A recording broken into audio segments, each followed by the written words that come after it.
Welcome to the No Wrenches podcast. I'm Brett Cobble, co-director and coach of Team USA Dodgeball. On this podcast, we're going to be delving into the mindset of dodgeball's high performers and how they handle stressful moments on and off the court. Today's guest is Jeremy LaPeer, head coach of Team USA men's foam team and director of scouting. We'll be talking about the recent Team USA selection camp for this year's World Championships rosters and the mental and physical toll it takes to coach at dodgeball's highest level.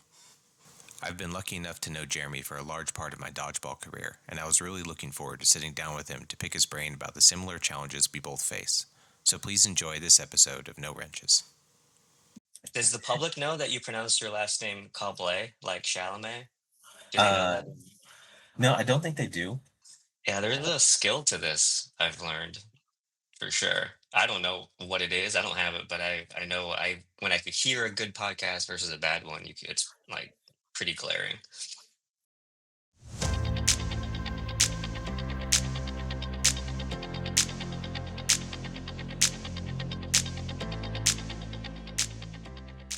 Welcome to the No Wrenches podcast. I've got Jeremy LaPeer here. Jeremy is the head coach of Team USA Men's Foam and director of scouting. And I think, Jeremy, your first year coaching Team USA was 22? Yeah, that was the first year coaching officially, yeah. Yeah, and you got started a little earlier. Yeah, I came on after Cancun in 2019 as a scout.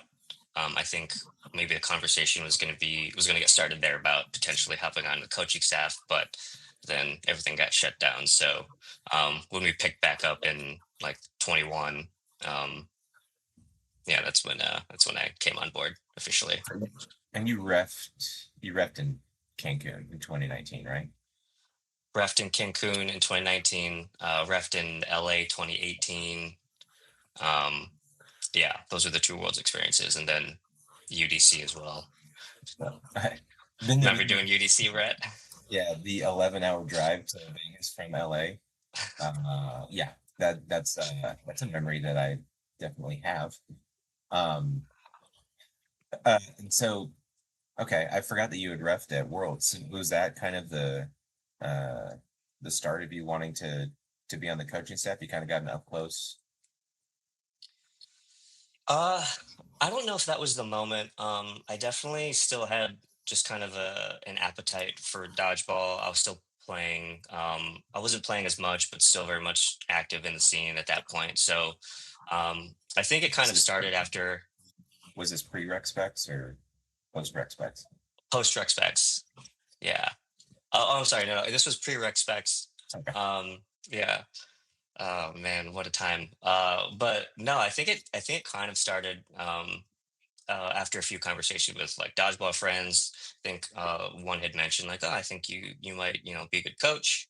And that was never really something I don't think we had like dodgeball coaches really outside of WDBF at that time, and we still kind of don't in this stage. But yeah, that's kind of when the idea kind of got triggered in my head, and then I kind of explored it more and more, and I thought, yeah, I think I could do this. So Who was it for you? I think Corey Fajerski Oh, um, really? mentioned it to me. I think Crystal Briannis also had mentioned it to me way back in the day. So It was Justin Pine for me. I think mine was a little different.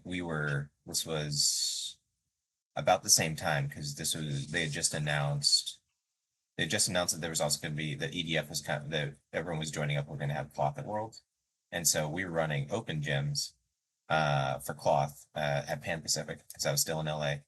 And after two or three of them, I'm talking, kind of picking his brain, and I think he kind of saw the writing on the wall before I did. He was just like, "Hey, have you ever maybe thought about coaching instead of playing?" And I was like, "That's one of the nicest ways for you to say, like, hey, maybe it's time to focus on something else and see if your talents translate a little better on the sidelines." trading the knee pads for the whistle Yeah, and you know what? and clipboard. Never look back unless someone offered me a spot on the team, then I'd take it immediately. Uh, I do remember your name coming into the player pool that year for scouting, and under position it said coach instead of like corner or whatever it was. And I was like, uh, oh, okay. I Yeah. don't know if I wrote that or not, but cool. Okay, so we just had selection camp last weekend. How are you feeling since selection camp? First, no, what is selection? I don't think people really, if you're not there, you don't grasp kind of how, I don't know if brutal is the right word, but like what is selection camp? I think brutal could be the right word. Yes, there's two every year. The one last year was for the NAC dodgeball tournament in Mexico City. This one is for Worlds. So they alternate every year. And the selection camps, all of the practice squad players get invited to essentially attend a camp where we pick the teams for those respective tournaments. So um, I would say the year that Worlds is coming is usually a little more enthusiastic, a little more people see, yeah, people can kind of see the end goal, and they get a little hungrier, and so a little more fire. And so like these camps are always kind of a little more intense than the NAC selection camps, but um, yeah, I would say this time around was certainly no different.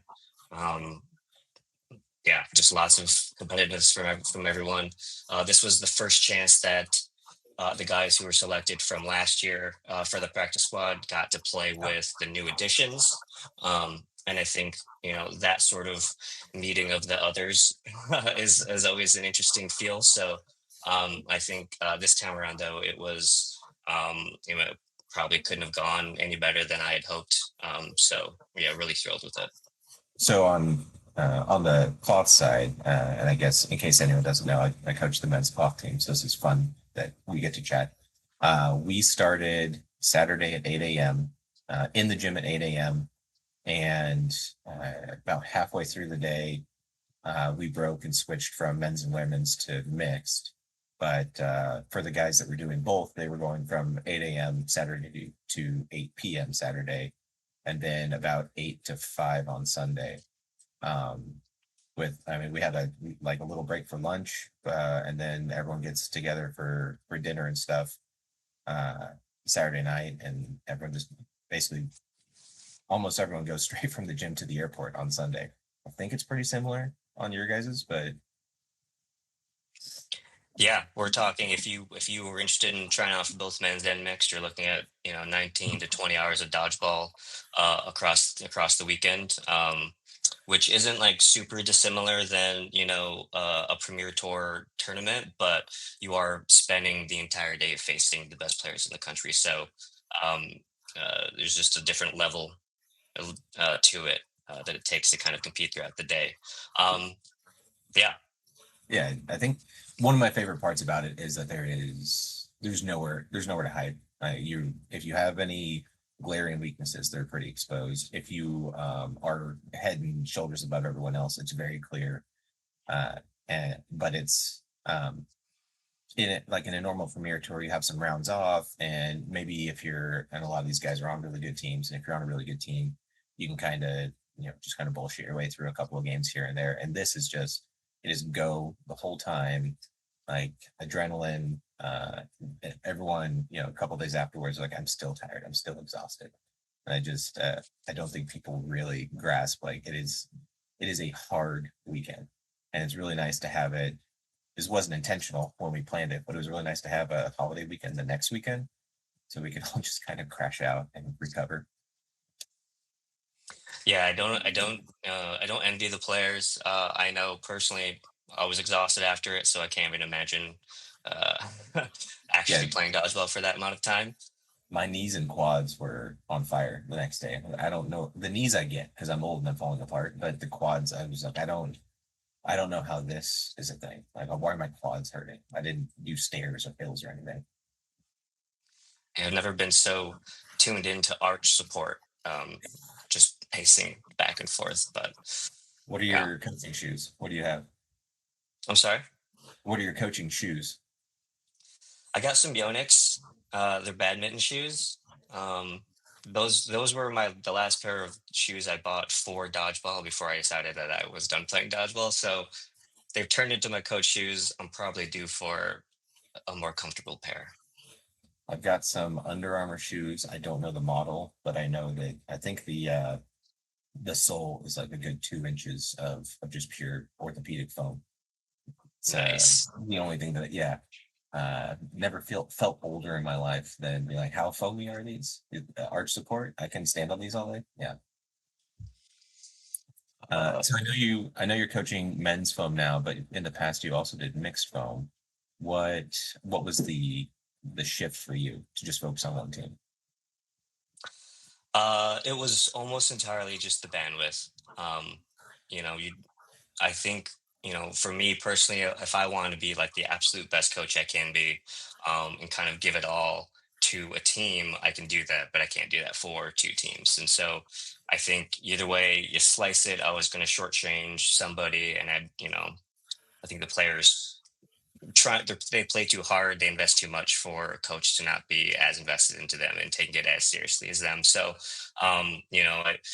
I hopefully laid, a good kind of foundation for what we can do in mix. And then, Frankie was diving in head first, just kind of ready to get started and had a bunch of ideas of his own. So, um, yeah, I think ultimately just wasn't going to be able to swing it. Doing both teams, and thought I needed to dedicate myself to one team. Yeah, I just did the exact same thing as you did. I think once you verified you were doing the same thing, it made me feel a lot better. It's like, okay, it's not that I can't do both. It's that no one can really do both. Especially when you get to Worlds. Worlds is a whole kind of different grind. I mean, it's a week long, and the it was more after games for me where you would want to sit down with the team and go over everything and kind of dissect what was going on, because I had to mentally already start shifting to go into the next mixed game and the next men's game. And I didn't think I had the same kind of thing. I didn't have the bandwidth to like really give my all to either team. Um, and I think I kind of mentally wore down by the end of the week too, and felt like I if I'm not at my best, then yeah, just like you said, we're shortchanging the peeps, uh, shortchanging the people on the team, and I Yeah, can't imagine doing that again. yeah, and that was it. That was the exact kind of moment. It was in Worlds. It was coming off like a tough match. I mean, this was kind of from Edmonton, and then realizing like we kind of ended up doing it in Austria, more just because we had to. And then it was like, well, if I truly have the choice this time around, I'm going to stick to one. But yeah, Edmonton was like just coming off a real tough match in men's, wanting to kind of dissect, what we need to do better, what we're wrong, how can we improve, and just needing like literally not even having time to do that, going straight into a mixed match, the biggest match that we'll have that tournament. And it was just like, yeah, I feel like there's missed opportunities here for us to get better, to identify things that we can improve, and yeah, just ultimately not fair in the end. And I wanted more voices too. I routinely I'd always say like I do not know everything. I'm not even close. So getting more people in there, and now on the class side we have Decker, Stephen Decker's over there now too, and there's been a couple times where it was the why didn't you guys do it this way before? Why didn't you run that? Just we never thought of it. So thanks for the new perspective. I appreciate it. Okay, camp brutal for the players, brutal for the coaches, for different reasons. The week or maybe week or so leading into camp, what is your prep like mentally and physically? It's a lot of tweaking. You know, we've chatted on the side on a couple occasions. I'm a little bit of a maniac when it comes to wanting to schedule out our camps. A lot of it just kind of comes down to just wanting to maximize the time as much as possible. If there's no need for a 5 minute break here, then let's just cut it. Right, that's 5 minutes that we can spend doing something else. So there's always like by the end of it, I'm on the 20th version of the schedule. I'm on the 30th version of the teams that I picked originally. So it really is just about tweaking. I am blessed from an occupation perspective where I can get a good portion of the work I need to get done day to day early on, and then I can, you know, for lack of a better word, shift my focus to more interesting things like dodgeball. So I do get to spend like large chunks of time like daily being able to kind of reconsider things. So You got me um jealous. Yeah, yeah, it's so sorry. Yeah. oh, just jealous. I wish I was in a bit more control of my professional day where I could just kind of say like, oh yeah, no, I'm good for the day now. I'm just gonna focus on dodgeball. Uh, I try to as well. It's probably gotten me in trouble in the past, but right now I'm also in a pretty good position where they kind of leave me alone as long as I'm getting my stuff done, which is phenomenal. Um, I have a It is a really bit of a hard time. curse. What's that? I was gonna say it is a bit of a curse, obviously, like for the week leading up to camp specifically, there's a lot of lunch breaks that I spend just like walking around the neighborhood, just kind Yeah. of rolling through. Well, I did want to see this guy with him, but he's not really gonna have a chance in the first day, so I got to make sure on day two I get a chance to put him together. Like stuff like that is just it does probably occupy far too much time in hindsight, but That's interesting. I'm probably jumping way ahead here, but one of the big differences I noticed about how you build your schedule versus how we built it on the cloth side is I know you guys did full 40-minute matches um, for pretty much the whole weekend. And for a lot of Saturday, we were doing 15-minute matches. And the thought that I had there was I just wanted to see more combinations of players. Um, but do you think that that's not enough time to really get a good read on people, or were you able to see enough combos with the 40 minutes? I've been meaning to ask you this. This is actually a really good chance to pick your brain on it. yeah, I do. So when our first kind of version of this back in 22, we kind of mixed up the teams a lot. So everyone was playing with everyone. And then so the feedback from the players was that it would be nice to kind of be able to build a rapport with some of these players. So being able to stick through at least a couple scrims would be nice. So we kind of overcorrected in the next camp. We ended up doing like you only played with your team, and it was more of like here's a chance for you to prep for the weekend, go through day one of matches, talk about it as a group, prepare for day two, go through it with day two, and kind of dissect it from there. Um, Which so camp was this one, I that? think, That what's that? which camp did you do the one team all the way through? That was last time. That was for prepping for Austria. So yeah, Oh, cool. 23. And so for the selection camp in NAC, we didn't do a lot of scrimmaging day one.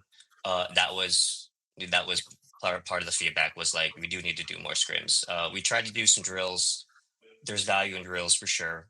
I think we need to just start identifying which ones we should be doing.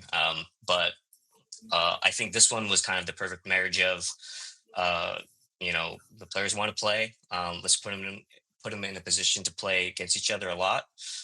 We divvied up into four teams, so we did like a round robin. Everyone got to play each other, and then we pivoted a day two to a more targeted scrim. We had essentially kind of our bubble players, all of the players kind of in the lower half, in the mid half. We created a scrimmage that was solely for them to see who's going to step up. We ended up doing 60 minutes worth of that.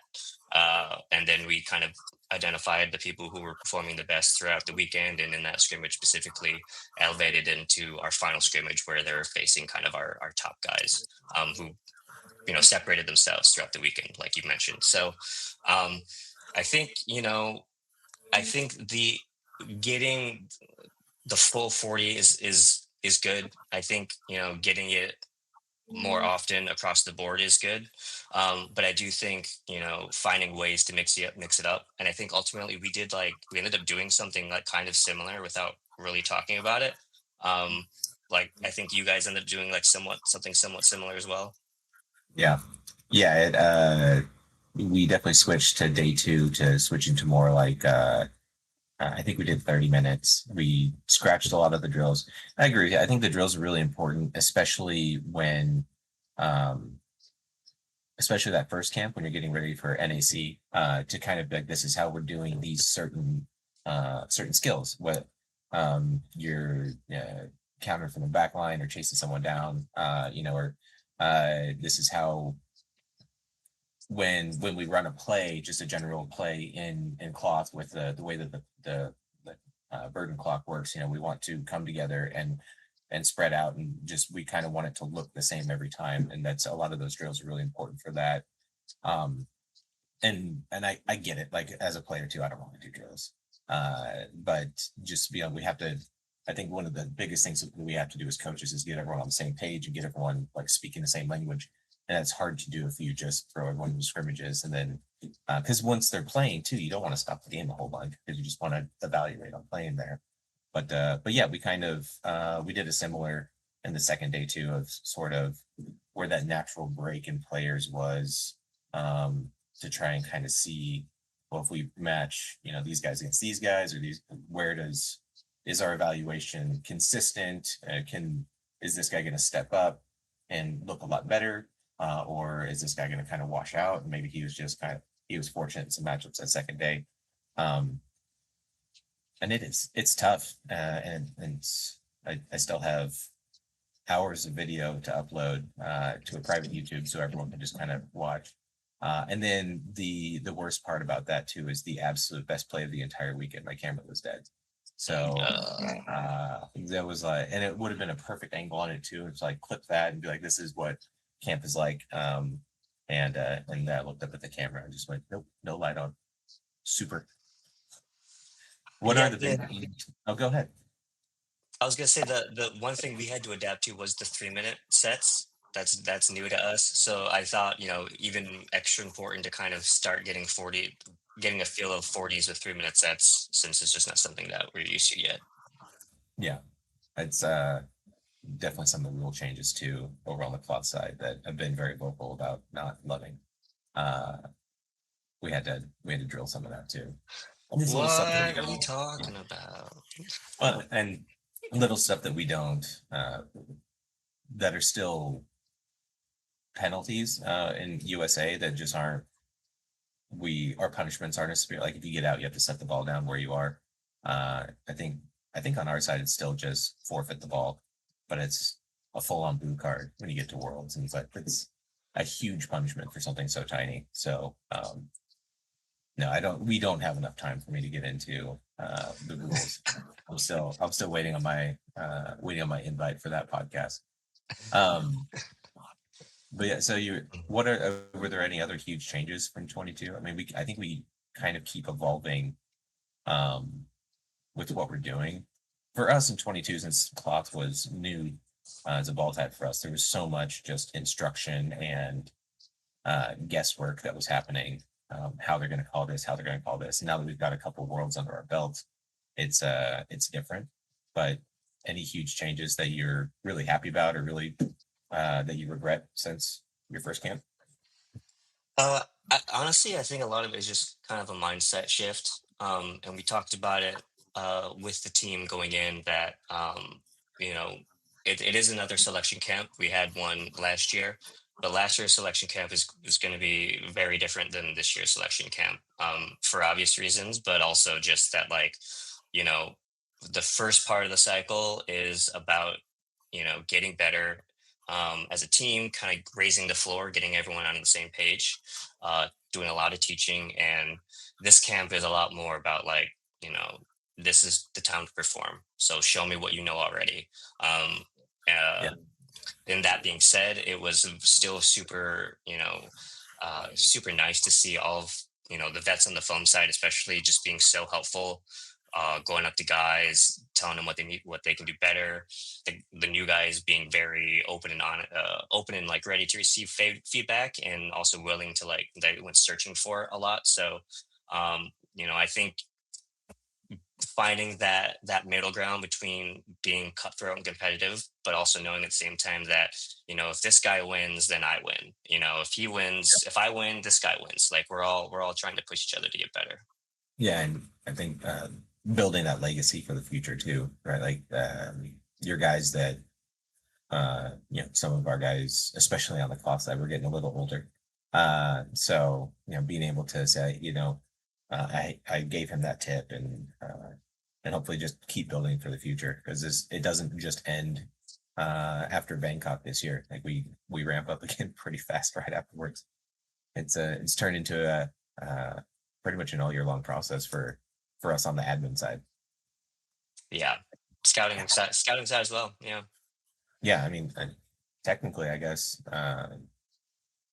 scouting for next cycle, does it start in October at FDC? I think scouting is kind of just 24/7 loosely, like you still need to fill out the staff to make it a little more like targeted and comprehensive. But yeah, I think right now it's just like if there's a dodgeball match out there and I'm able to watch it, Yeah, I'll form like an opinion on it. Yeah. I've been watching Austria, Vienna calling all weekend. So, but yeah, that's the call out right now, just out into the public. If you are interested in scouting or coaching, reach out to absolutely Jeremy and not me. Perfect. Brett at USA Dodgeball. Is it org or com? I don't even Com. know. It's Com. .com. Okay. All right. Uh, let's see. Okay, men's versus cloth versus foam. What do you think the biggest difference between the players are? Probably not so much physically. That's pretty obvious. Like I think there's about an average height difference of about 6 inches between cloth and foam. But what do you think? Uh, yeah, I have my thoughts, but what do you think mentality wise is really different between the two teams? Ooh, mentality is an important specification there. We definitely touched on the age part already. I think you guys are like full blown adults over there. We mm, We're, sometimes, we're working on getting younger too. but I mean, I don't. It's honestly a lot of the preaching we did in the early stages of me being a part of this program was survivability. Um, and I think it still rings true today. We have to be able to survive, and so just the elusiveness, the emphasis on uh, movement, I think is a little more was a little more geared towards the phone side than the cloth side, maybe traditionally, Mhm. because the cloth side, from like a sport it played the most similar to 8.5 to no sting than it did to foam. So Yeah. I think a lot of the skill sets that were stronger in those ball types still translated to cloth, and I think maybe we leaned a little too heavily into that part of it, but I think ultimately those skills still do translate. So um, I do think if anything, it's just like the quickness, elusiveness aspect of it. It's a lot harder to get behind a foam ball than it is to get behind a volleyball that you can block with your whole The hands. Yeah, uh, but yeah, I think that maybe is the predominant factor. Why do you think that the men's foam team is just so much louder? There's a lot of bravado there. There's a lot of maybe just past rejection in different realms of their lives where they need to uh, make up for that in this environment. But hey, if it continues to breed the kind of dodgeballer that we're getting right now, then I'll take it. It's funny. I had a conversation with one of the players at camp, and he was like, "If we could just get, another 15% of what they've got over there, I think this would make our uh, our camp a lot more effective." And I said, "Well, with the way that they police celebrations and bravado on the cloth side, I was like, it's a really, really delicate like line to walk, just because." If we celebrated like the way that the men's foam team celebrated on the men's quad side, we would get penalized so much. And to be clear, I love the celebrations. I just those are the rules that we have to play with, and every time it's there. I would even say that there's a bit of a jealousy for me of not being able to be as expressive as you guys are, but it is. I think when Nate Kreider was there and he was scouting both teams, and he's like, "There's a palpable difference between the two gyms because you guys were in a completely separate gym." And then he came over and he's like, "It's just he's like not for better or for worse. It's just completely like a different sort of energy that's happening right now." And I would say if there's one fight that I will continue to fight for you on the cloth side, it will be for celebrations. Even when I look back at like the Edmonton footage, I see a lot of cloth celebrations, a lot of screaming and like staring, and like you see it, but Mhm. so like it exists, but it's just a matter of like whether or not they want to enforce it, what guidelines they have to kind of dictate what crosses the line in their opinion. Which Um, players are allowed to get away with it? but ultimately, I still see it, and I think sports are emotional. You take emotion out of sports, you get something that people don't want to watch. I like to reference the World Baseball Classic that happened this year, where they did like a super cut kind of right at the end of all the action, and 80% of it is hot dogging, showboating, like shouting, celebrating. Like you barely saw any actual action in it, but what you saw was just the raw emotion of fans and players alike. And I think, as long as it doesn't cross the line, and I get that that line can be blurry time to time, like I think we should do more to encourage that sort of like emotion and enthusiasm and Yeah, passion. for me, if it's not directed like at a player, like if you're not pointing at someone and gesturing or telling him to get out or whatever, as long as it's not like negatively directed, I'm up for most anything else. Like, yeah, we trained for this tournament for 2 years, and in a moment of something incredible happens or whatever, we have to, yeah, oh no, bring it back in, and it just that in itself is kind of a different weird level of exhaustion. uh Speaking of 2 years ago, you did win gold. uh One Feels for two. pretty great. 1 for 2, yes. For two. uh how much pressure is there to select and train the team mentally to defend that? Is it how much, and how different is that pressure than coming off of a different kind of performance? I think, and I would say you probably agree with this. I think like anytime you represent Team USA in like a world setting, in any form, like there's just pressure to win because we're good at things and we should continue to be good at things. So I'm from actually that perspective, gonna stop yeah. you. I got into a discussion with someone from one of the European countries that isn't on a team or anything right now, but was saying, he's like, "Well, you guys are only good at a couple of sports. You're only good at," I think he named basketball. I was like, "Well, you just don't. Hmm. You're not a big fan of like all the other sports we're good at. Because your country, you're not particularly good at track or swimming or gymnastics or." And I was listing all these other, uh, Olympic sports, and he was like, "Oh, I guess so. I guess so." I was like, "Yeah, no, we take a ton of pride at being a Team USA anything, and yeah, putting on the best show." But yeah, sorry, go ahead. No, it's totally true. Like, it's what's kind of expected, whether we want to admit it or not. Um, I think if any squad that walks away from Worlds without a gold ultimately feels is going to feel some level of disappointment. So, um, yeah, I mean, but like, at the end of the day, so from that perspective, it's not any different than any other year. But I mean, yeah, we have the most to lose. So in that sense, we have the most amount of pressure.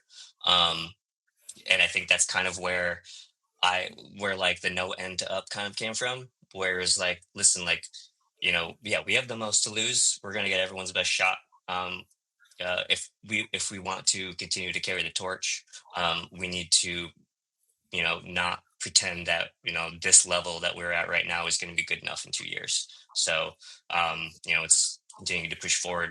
Um, yeah, lots of pressure. Ultimately, if we don't win, like, yeah, there's gonna be a level of failure for sure.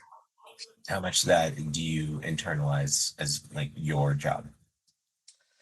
Oh, probably way more than it should, but like, 100% of it ultimately, like, you know, I felt like falling short in the mixed match in Austria was maybe due to a slight level of like over preparation.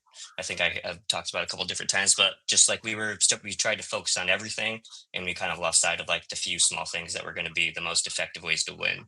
Um, so uh, I guess in that sense, like wanting to be better there, um, and like trying to find the middle ground now of like, uh, you know, being prepared yeah, I think that's kind of just what I hinge back on is just like if the players are prepared, I do have to kind of trust that they're going to make the right decisions out there.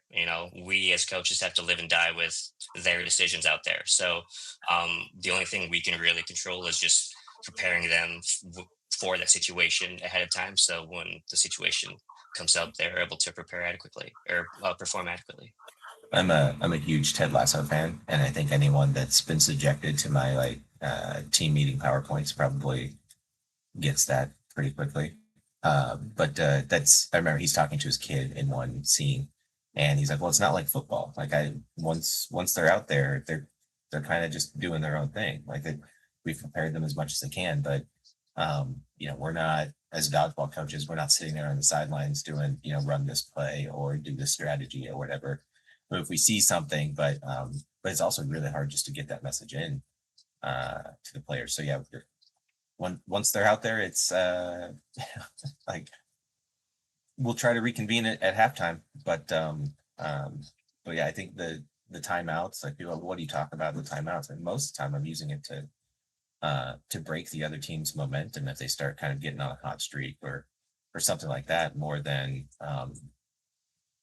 really getting everyone together to focus on a specific message. Yeah, I don't have children, but I feel like this is what it's like. Is like, please just make the right decision all of the time. Could you do that for me, please? Yeah, and my dog doesn't really follow that. It's like just stop rolling in that. It's not as bad. Um, okay, let's I'm gonna do kind of a little peppering here with some quick questions. Um, I think people ask me all the time, like, do you recommend coaching dodgeball and stuff? And in general, my joke is like, no, don't do it. Like, it's not. I do, honest to God, love it, um, but it is a ton of work and a ton of time. And I've heard people say before, like, I didn't realize what I was getting into or whatever. So, if there's one thing that people should know before they get into coaching dodgeball, what do you want it to be? Well, if it's not the time thing, I definitely do think the time is the biggest factor. Um, I think it's just, you know, the glorified aspects of it is the week at Worlds, it's the training camps, it's the week at NAC. So for those, call them 20 days, it's awesome. Uh, but there Right. are 730 days in the cycle. There's a lot of work that goes into and a lot of prep that goes into that time. And so, if you're type A like me, you're thinking about all of the situations that could happen in those 20 days and making sure that you have solutions ironed out for, at least a good portion of them, prior to that.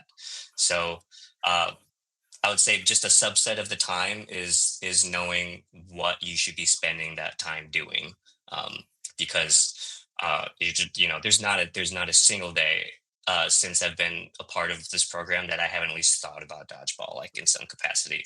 Um, so it's just kind of part of the deal. That I Yeah, and that's going into a camp or something too. There's no blueprint for a dodgeball practice. If I started coaching a youth basketball team, I could Google or AI or whatever say, give me a 90-minute youth dodgeball practice and break down each drill. And we don't have that, and we're kind of we're making it up. And like I said, choosing which drill goes better or worse, or cut that one, or cut this break, or add this later.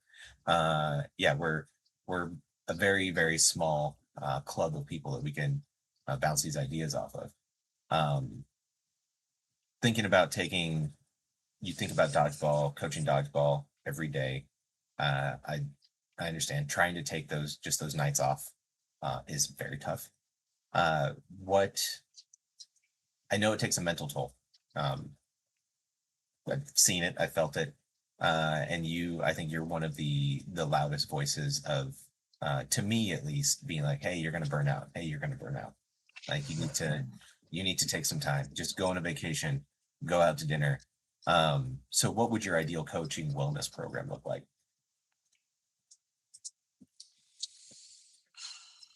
I mean, it's tough because all of our guys are scattered about the country, right?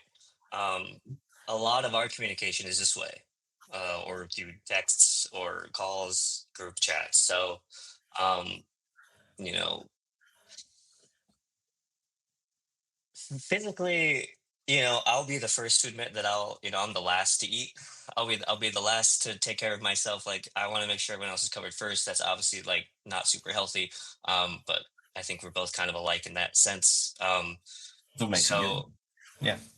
it does. But yeah, as much as I'm a staunch defender of like, not overcommitting to too many things and focusing on only a few things that you can give yourself all to, like, I also still struggle with, that too. So, I would say just I've been trying to be a lot more focused on like diet and exercise than I have in the past. I've hit the 40-year-old mark. So I just in general, I feel like I need to start taking better care of myself.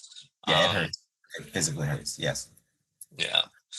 So I would say I mean, mental, just like have some people that you trust to like talk shit out with because as much as we all will like to think that we have the right idea, and we know what we're doing, like it's always still nice to like, float advice someone and just get their perspective.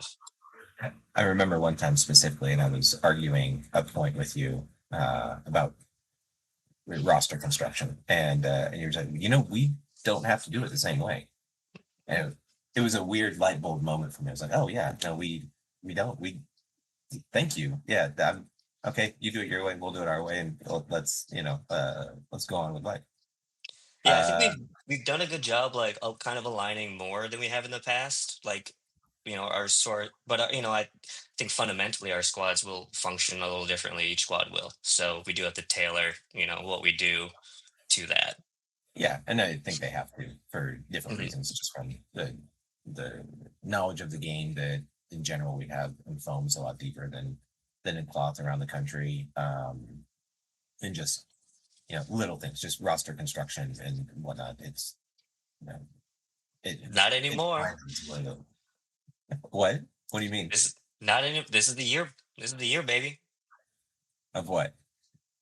This is the year of the For cloth all of us? renaissance in the Let's go. U.S. I mean, we I brag at people ask me like, well, is the U.S. good at dodgeball? I was like, our lowest finish at Worlds last year was fifth. We were in the gold medal match in 4 of 6, and a medal match in 5 of 6, and then fifth place another. Like we're the only country that's medaled in both ball types. Um, so it's we're there. So it's yeah, 6 for 6 is always the goal. 6 for 6. Um, yeah, sweep it like Mexico. All right, quick. I said those are going to be rapid fire questions and I failed miserably. So, 3 for you. Everyone would be better at coaching on Team USA if If they listened more, one thing I want to do to be better as a coach is listen more. makes sense. One big change for Team USA in the future should be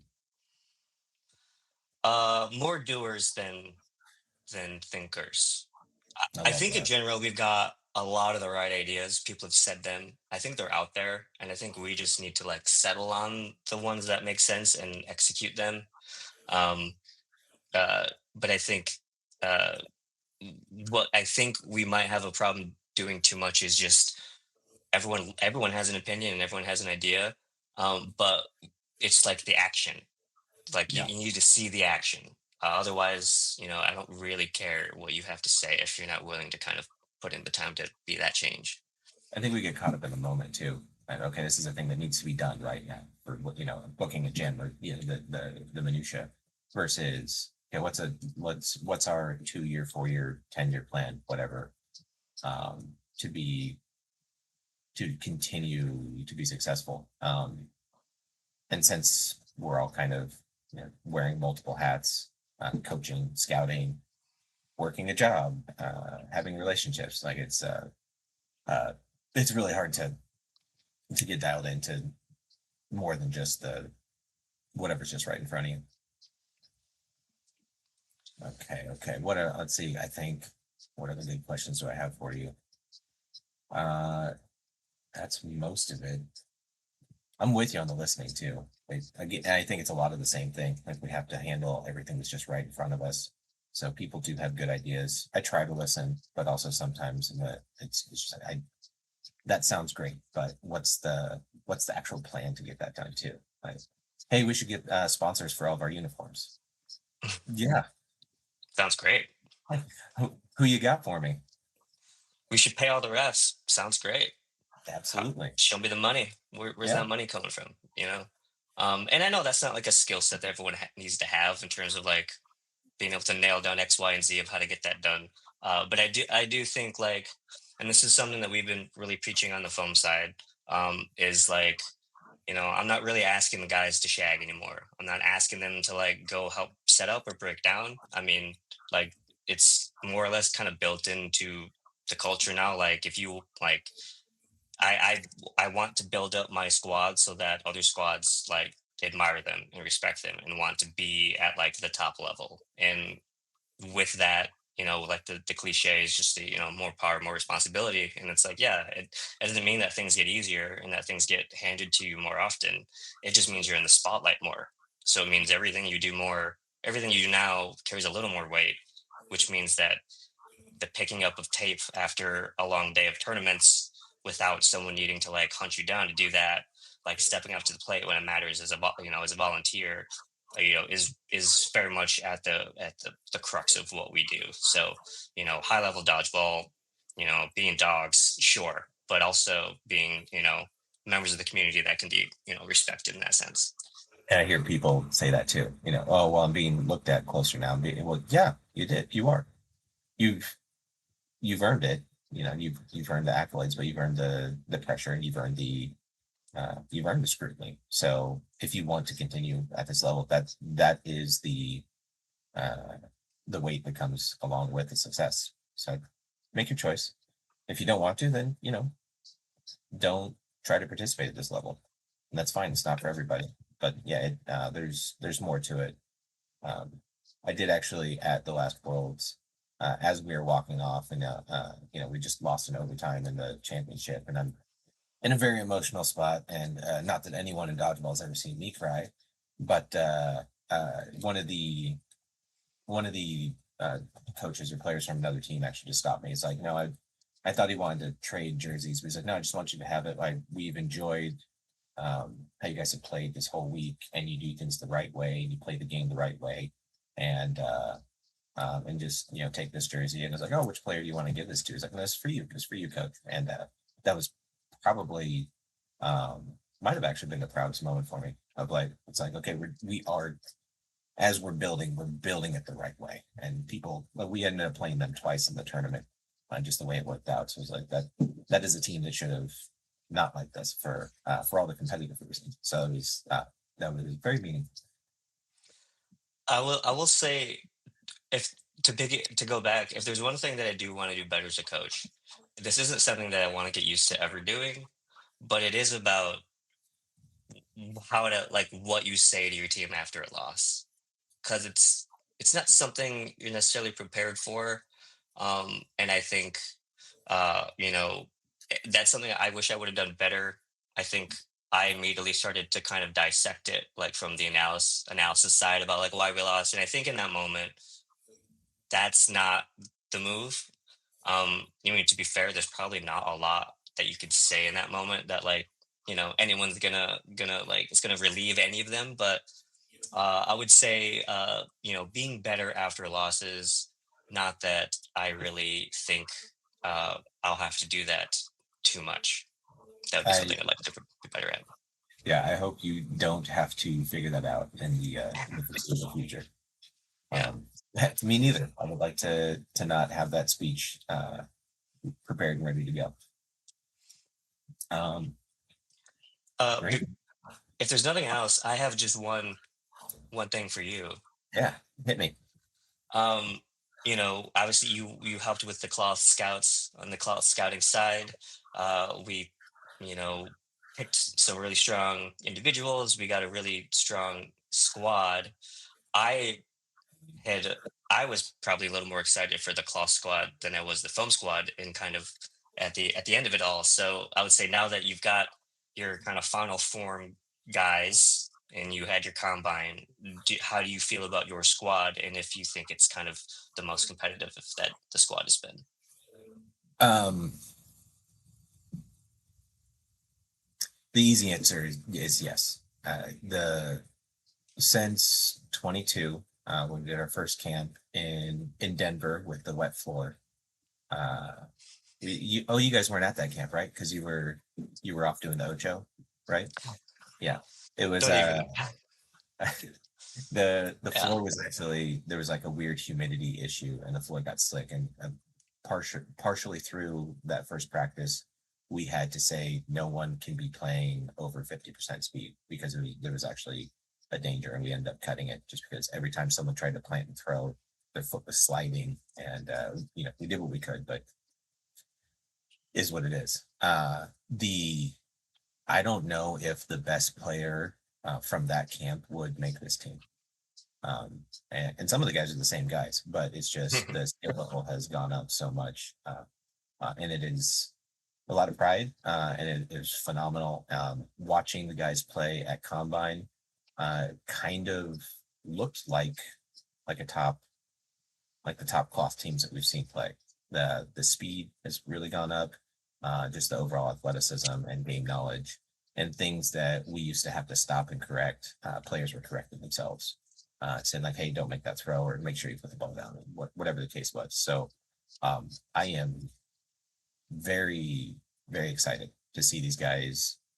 First, to see them in October in training camp, where as uh, competitive as selection camp is, training camp is another level up, and it's so much fun. Just because, I mean, literally nowhere else to go. You've got the top 12 or 14 players, and it's 1As versus 1Bs the whole weekend, and it's so much fun. And there's no downtime, and the different correction, instead of strategic corrections, it's, hey, hit him on the left knee instead of the right knee, kind of thing. And yeah, it's just what it's miles ahead of where we've been in the past, and yeah, just thrilled to see how it's going to go. Really looking forward to getting to Worlds. I would love to skip 4.5 months right now and just go into day one right now. I'd love it. I'm ready. I tried to sneak over there a couple times, and yeah, it looked like you guys were getting after it. Um, and I do think, at training camp especially, it would be nice to like practice alongside you guys. I think we could, push each other. I think, we might have to have some sort of crossover ball type match at some point. Is this a Um, challenge? Is this you could probably call it officially a challenge. I would prefer if you challenged us, and I'm just saying if you do, we'll accept it. So I see. yeah. First time, no wrenches, breaking news. There will be, uh, I think we both accept concurrently. Um, we'll put the guys, uh, but they will have to abide by cloth celebration rules. Just that'll be it. No yelling to the other side of the court. Let them play. Boring. Let them play. World dodgeball. Listen to us right now. Let them play. Yeah, hey, if they want to be extra sticklers on putting the ball down, then they should loosen up a little bit after the celebrations. Yeah, like just a little balance. Um, but no, I'm yeah, excited for training camp. Excited to see our squads kind of in action. And yeah, 6 for 6 Thailand Love it. has a nice ring to it. 6 for 6. Bangkok, Thailand. We'll start selling the tickets to the live stream for training camp. We'll Team USA fundraiser for anyone who knows how to do that kind of thing. But yeah, that was a good question. I think that's been something I've been having in my head privately. So yeah, it looks good, and You I look think good. I You think look good. Steve, I was only able to pop over a little bit myself, but the the level. I think the floor is raised for the whole foam side too. It's going to be really fun to see how we perform it coming in. I'll pat you on the back next time I see you. Thanks, man. Well, probably won't be until October, but Yeah. but hey, thanks for jumping on, man. It's great to just be able to talk shop with someone who goes through, I think, some of the same stuff that I go through mentally, coming back from camp too, and trying to readjust into normal life and actually do my work job and not just dissect every throw and every dodge. So I appreciate you jumping on, and we might have to do some follow ups after nationals or training camp or definitely worlds, and maybe we'll see how many other coaches we can get on the roundtable this thing. Thank you, Jeremy, for jumping on and giving an in-depth coach's view of USA Selection Camp. He's an example of success breeding more pressure, and with the latest roster reveals, looks like he put together the right team to repeat this year at the World Championships. If you have any situations to break down or guest a request, shoot me a message or leave a comment, and please like and follow. Thank you for listening to No Wrenches.